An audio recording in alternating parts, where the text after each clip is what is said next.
Hi, I'm Kathy Stewart in Dorset, Vermont. We're at the Rising Sun Maintenance Company, and I'm here to talk to Dave Lawrence about kiln-dried firewood. Correct. Dave, tell us about kiln-dried firewood. Well, kiln-dried firewood has come a long way through the recent years. It's a very important part of our natural resource that we can provide for the community now. There's many advantages of obviously of having kiln-dried firewood. One of the big advantages is it is insect-free, so it meets all the state requirements for the insect infestation. It also creates very little ash. When you're burning it, you get a lot more BTUs for your burn time versus the green or seasoned wood. You can get a lot more heat out of less wood. And what you're saying is it's a very clean burn, right? A very clean burn. You have a lot less buildup in your chimney. Sometimes little, sometimes no buildup. A good hot fire is always best for your chimney. How does the cost compare for a cord of kiln-dried firewood as opposed to green wood that you have to season over a year or so?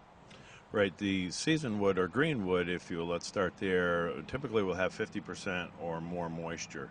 And if you go to the seasoned wood, which would have as much as 35% moisture, kiln-dried wood, as advertised by many companies, will offer 20% or less.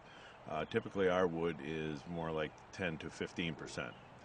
Cost-wise, I would say averages are $200 to $250 for green, $250 to $285 for seasoned, and kiln-dried wood can be as I would say anywhere from $300 on up to $400. So it is a little more expensive, but it may be worth it in the end in maintenance and lack of insects. I know we have those invasive, the emerald Ash borer. Thank you. Also, with the kiln-dried wood, it's free of insects, as I said, but also because it goes through heat treating process, it'd be free of fungus and any mold spores. And you deliver to the surrounding area? We deliver in the surrounding area. We deliver actually everywhere. There is a slight bit of cost involved to go in the outer areas. We go out of state because we are certified to go across state lines. Our wood sometimes goes to New York City area, goes over to New York State in the Lake George area, goes Chittenden County, Rutland County, up over in the Stratton area towards Brattleboro.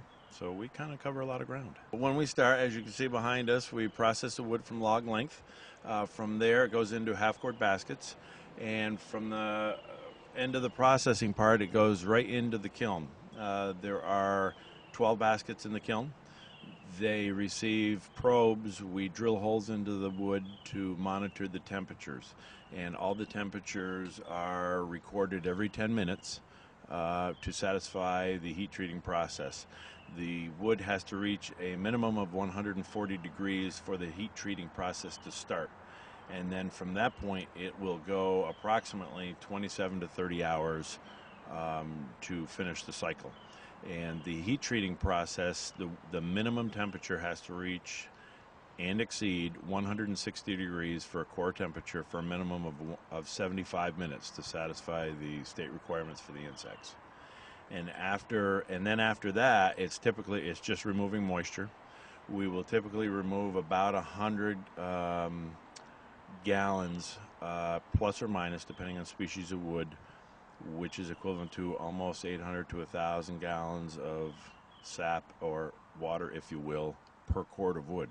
So your cord of wood is going to weigh approximately, could be as much as 1,000 pounds less coming back out. So it does remove a lot of moisture. You spend a lot of people who burn seasoned wood or green wood are still burning a lot of moisture out of the wood, which is taking a lot of energy, and you're losing a lot of heat. And then after the process is done, it goes to a cool down cycle for about an hour. And then, as we showed earlier, we bring the baskets out and they get loaded up for delivery. We also bundle our wood, which we take into our shop, bundle it up, and then it goes into stores, local stores up and down the state, as well as out of state as well, for the people who just want the evening fire or the weekenders. And that's about it.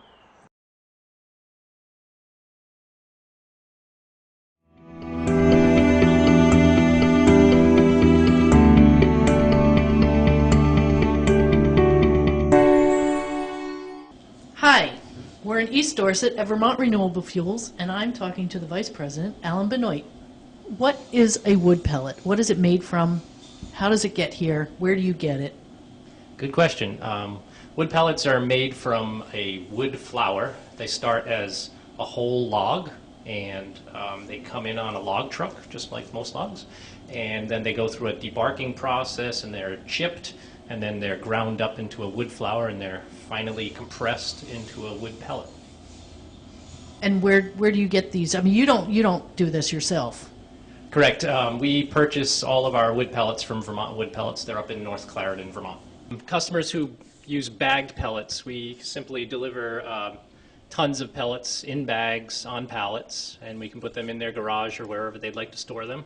Otherwise, if they're a bulk delivery customer, then we can put one of these bins. We have several different sizes, which I'll show you. Of these bins, this is a bulk pellet storage bin. This one's made out of fabric. We have some that are metal and some that are fabric. But depending on how much room you have and how many pellets you use in a year, we size the bin accordingly. We bring our bulk delivery truck. It connects right to the fittings on the outside of your house, and we blow the pellets through the hose and into the bulk bin. So the bin I showed you inside was a 2-ton fabric bin. This is a 5-ton fabric bin. There's 10,000 pounds of pellets in here. Again, we deliver it with our pneumatic bulk delivery truck. And we also have some intermediate sizes. This works out well if it's in a warehouse or some big garage or something, but most people can't fit this into their basement, so I'll show you an option for that. So if you have, about 5 or 6 feet of headroom in your basement, something like this is our 3.5-ton steel bin, might be more appropriate. This 3.5-ton bin is set up with a bulk delivery feed. That's these black hoses back here. So we can hook up our bulk delivery truck right to those hoses, usually from the outside of your house, and we blow the pellets right in. As a homeowner, one who has an oil-burning boiler, what would it take for me to convert to pellets? Good question. It's actually pretty easy to convert to pellets. We would take your existing oil gun, the burner, and we would remove that and replace it with this. This is a Pellergy wood pellet burner, and it would be able to be used in your existing wood boiler.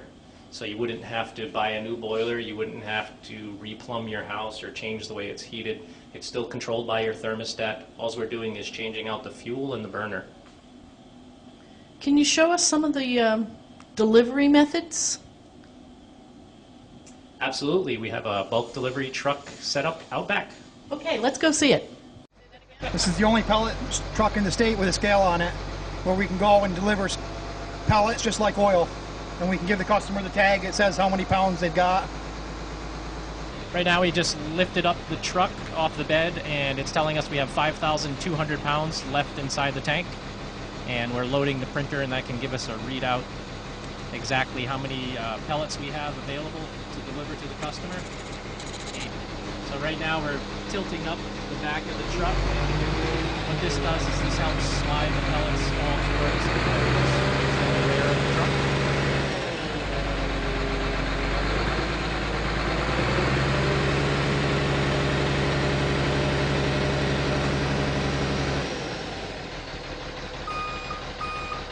Now we're going to engage the compressor. Now we're engaging the compressor so that we can blow the pellets through the tube and into the bulk storage bin.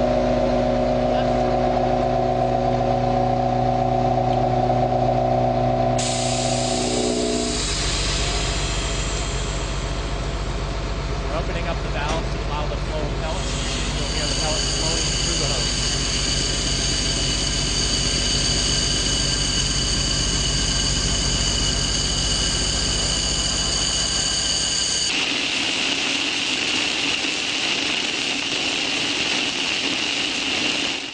So what we have here is a 3.5 ton bulk bin. This is where the bulk pellets are stored, very similar to your oil bin.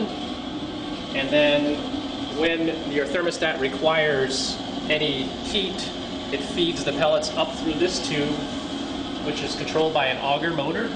And then the pellets drop down through this tube and into this burner, where they are turned into a gas and burned inside the boiler. That's what the flame from a pellet gasification boiler looks like. The pellets are dropping in there and they're being gasified inside the burn chamber, and then it's being blown into the firebox and ignited. It's very much like a flame you would see on a propane or an oil burner, but this is all with pellets.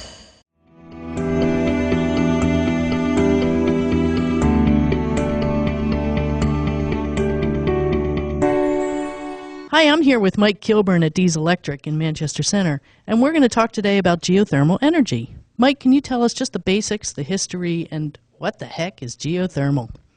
Oh, geothermal is actually fairly old technology. We've been doing it since the late 70s, early 80s. It's a process where we extract heat out of the ground and run it through a refrigeration piece of equipment and use that to heat your home. It's a lot like taking a glass of water from the sink or tap, and if you have your own well, that's going to come into the house at 47 degrees. And you take that glass of water and put it in your refrigerator and lower the temperature of that water down to 36 or 38 degrees, whatever your refrigerator's set for. The refrigeration system on the refrigerator is absorbing that heat and rejecting it somewhere. And I bet if you feel down near the floor or up near the ceiling, there's warm air coming out of that refrigerator into the room. And that's how it moves the heat from inside the refrigerator to outside. We're doing the same thing on a much larger scale. And does it get pumped into a forced hot, like what I would call a forced hot water system or something like that? Most of the geothermal work in the United States is forced air. It works really well with radiant heat, so that's another option. But the bulk of the work in this country anyway is forced air on the residential side. Okay, something I was confused about is I thought geothermal energy created electricity. Does it also do that? Yeah, that's one of the problems. We're talking about geothermal heat pumps, and there is also a geothermal energy where they drill into the earth where they're close enough to the earth's magma and inject water in there, which produces steam under high pressure, and they use that to turn turbines. Very common in Iceland. Got it. So two different technologies using quite often the same name. This map shows underground water temperatures, and you can see the 47 degree line goes through right along the border of New Hampshire, Massachusetts, Vermont, and we're in that zone. The tests that we've run for the last 30 years shows that it's about 48 in the fall and 47 in the spring. So it's a fairly stable temperature source. We're using the earth as our source of heat, as we had mentioned, for the winter. And we could have 15 degrees outside design temperature, but the earth itself is still at 47 or 48 degrees. And our objective here is to extract that heat and move it into the house to keep the house at 70 degrees. And In the summertime, we can reverse that process and take the heat out of the house and reject it back into the earth, where we recover some of that later on in the next heating season. This slide represents how we're extracting the heat. The ground loop will have anywhere from one to a large number of holes where we put in a polyethylene tubing heat exchange system. We're pumping water freeze-proof solution through that loop, and if we get that size properly, so we're getting a decent heat exchange, then it'll, as the water flows out there through that loop, it picks up heat and returns it back into the house. And we're looking at 5-6 degrees of temperature variation there. So it might go out at 40 degrees and come back at 46 to the house or something along those lines. Here we're showing various types of loops and how the loops can be configured. The top left one is a horizontal loop, usually buried between 5 and 7 feet below ground. Top right is a vertical loop.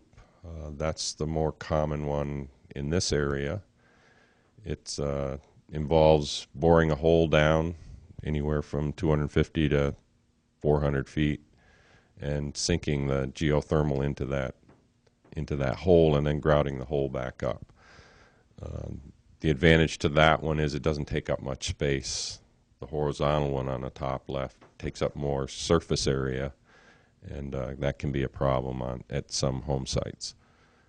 Left is what's called an open loop. That's where we're using a well in the aquifer, then pumping water out of that aquifer, which will again be at whatever ground temperature is the temperature of the water. We extract 8 to 10 degrees heat out of that and then discharge the water that's been heated. In this case, they're showing it discharged to a pond, but it can go to a dry well or some other system that's sized properly to handle the amount of fluid that you're pumping. The bottom right is what's called a closed loop, but it's in a pond. This is probably the more difficult of all of them to do. It requires quite a large amount of pond surface and also depth.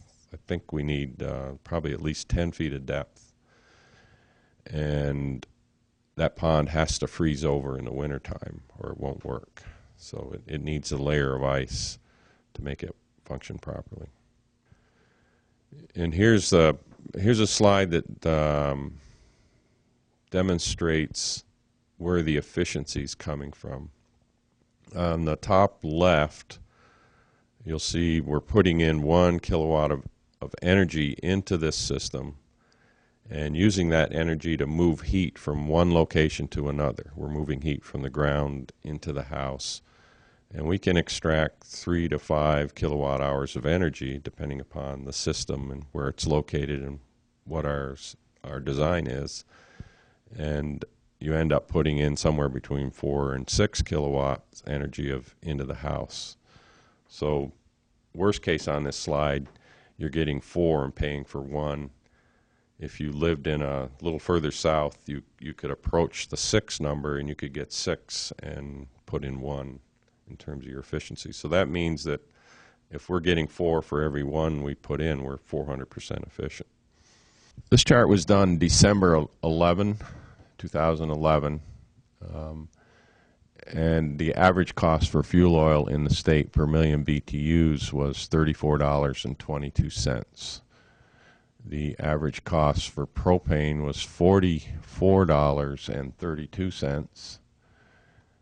Electricity was $43.96 per million BTUs. Not much difference from the propane. However, if we use that same electricity at $43.96 and run it through a geothermal unit that's getting a COP of 3, then it's like paying $14.65 per million BTUs for your heat, which is very close to what you'd pay if you were cutting green wood at $14.39. So it becomes a very cost-effective heating system. Mike, can you tell me what the upfront cost might be on a new home? Yeah, geothermal has a higher upfront cost. The home that we're visiting, the geothermal was in the $15,000 to $16,000 for the equipment and getting it connected to the loop. The ductwork, I think, was in the $8,000 range, and I believe the cost to get the vertical holes bored in and excavated and into the house ended up being in the $5,000 range. Okay. There's a house across the street we're going to go look at that it was just constructed, and it has geothermal heat. This is a typical forced air geothermal system. It happens to be a dual capacity one. The copper piping to the right is a hot water assist feature that this unit has, and whenever there is extra capacity available, we're taking a little bit of that capacity and heating their domestic hot water. I think here at Frank's house, they're probably going to get somewhere between 50 and 60% of their hot water off of this unit. The lower set of pipes that you see that are black there, that's the connection to the ground loop. It goes in to the geo unit at that point, and we extract some heat out of that fluid and pump it back out to the loop. Inside this cabinet, there's a compressor on the bottom side. That's what you're hearing running right now. And in the upper portion of it is the fan and heat exchanger that's moving the air through the house and discharging that heat that we extracted into the house air. It gets filtered with a MERV 11 filter and then gets returned back to the house. Fairly straightforward, simple ductwork air delivery system.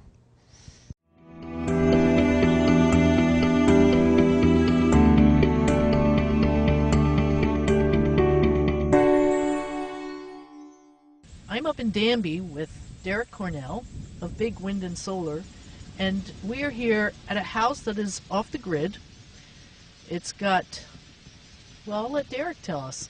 Okay, well, we've got a 80-foot, 1,000-watt wind turbine up there, and we have 1,700 watts of solar panel, as you can see behind me here.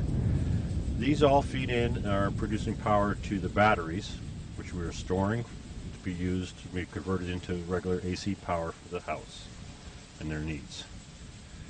The solar seems to take care of most of their needs in the summer, and the wind supplements in the winter. Both together is even better. So,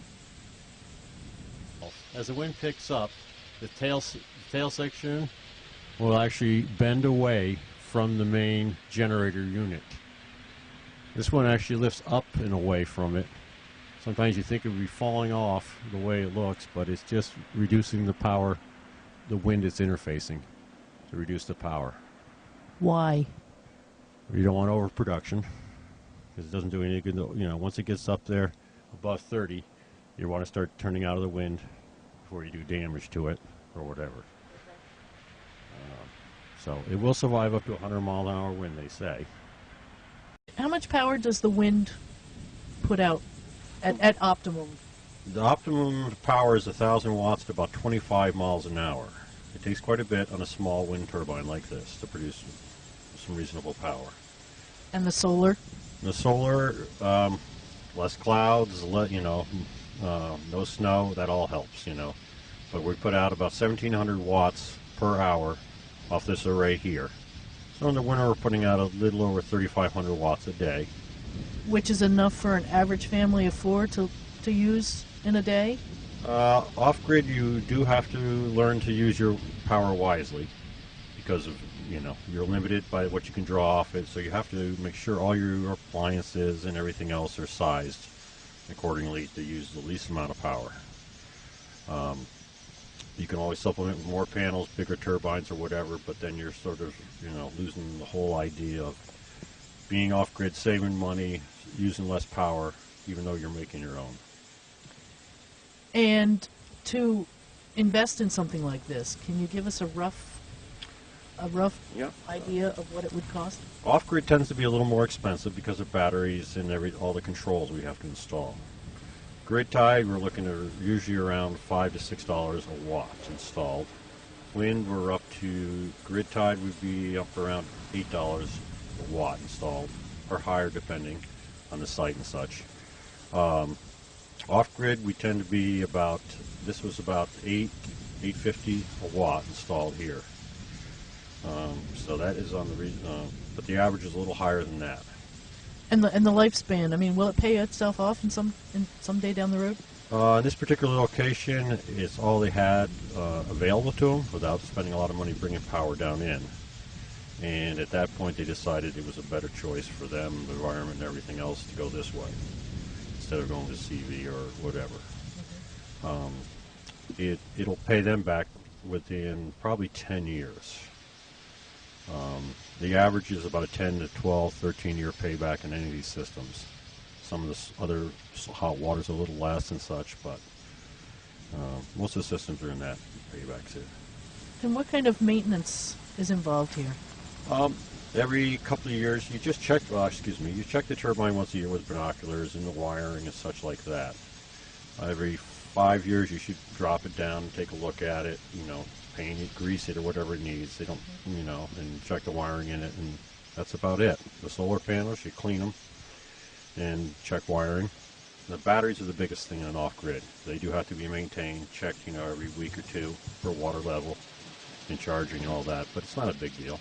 It's just, something you learn to live with, and it's part of it. It's fascinating.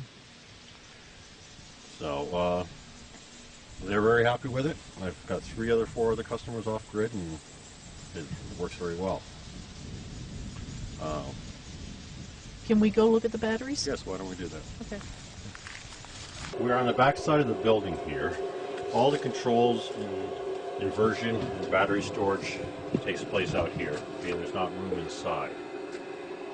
Besides, the battery shouldn't be stored in a living area.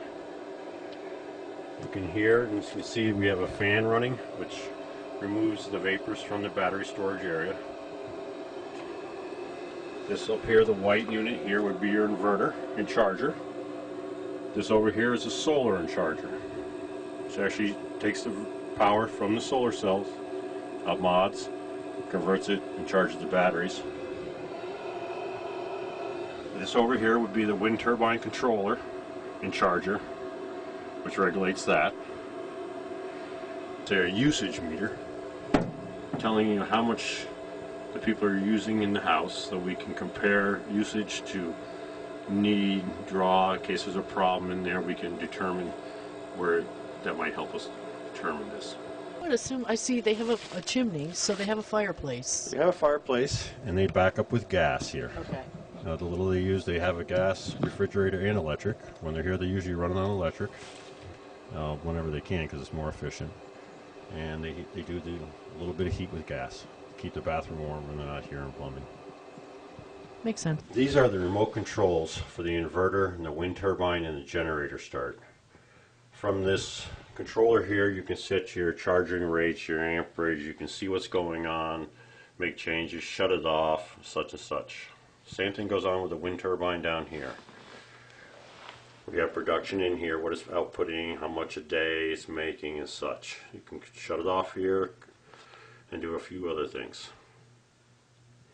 Most of this stuff doesn't get touched once it's set, but if need be, it's right here at your fingertips without having to go outside and get into the shed.